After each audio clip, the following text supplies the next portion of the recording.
جو بندہ یہ ایمان رکھتا ہے کہ مجھ سے زیادہ کوئی اور نہیں تو وہ تکبر کرتا ہے۔ اس دنیا کو صرف جسم کی حد تک استعمال کرو اور آخرت کو روح اور دل کے لیے۔ اصل یقین یہ ہے کہ جب کوئی مشکل یا مصیبت یا پھر کوئی آفت آ جائے تو اللہ پر اس کا الزام نہ لگایا کرو اور صبر کے ساتھ اس کا مقابلہ کرو۔ جب سویا کرو تو موت کو یاد کر کے سویا کرو، اور جب اٹھا کرو تو یہ یاد رکھو کہ تمہارا خاندان جو اس دنیا سے رخصت ہو گیا، ایک نہ ایک دن تجھے بھی جانا ہے۔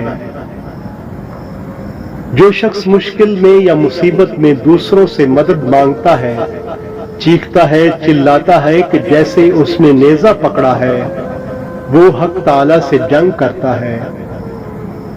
جو بندہ اچھا کھانا کھائے اور اچھا لباس پہنے اور دولت مند لوگوں کے ساتھ بیٹھنے کا خواہش مند ہو، وہ دوزخ کے بہت قریب ہے۔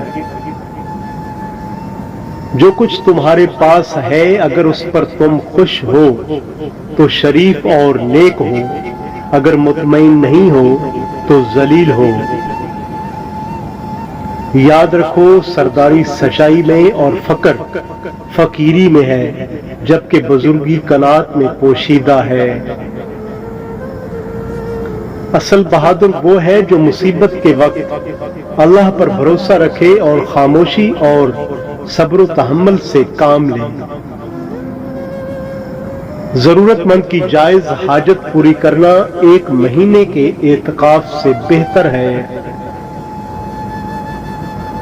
کرم کے معنی ہے مانگنے سے پہلے دینا اور موقع اور وقت پر احسان اور سلوک کرنا۔ جو انسان روز 3 چیزیں کھاتا ہے وہ کبھی بوڑھا نہیں ہوگا۔ نمبر 1 بادام، نمبر 2 ادرک اور نمبر 3 چنے۔ اعلیٰ درجے کا فیاض وہ بندہ ہے جو ایسے لوگوں سے بھی حسن سلوک سے ملتا ہے جو اس پر ظلم ڈھاتے ہیں۔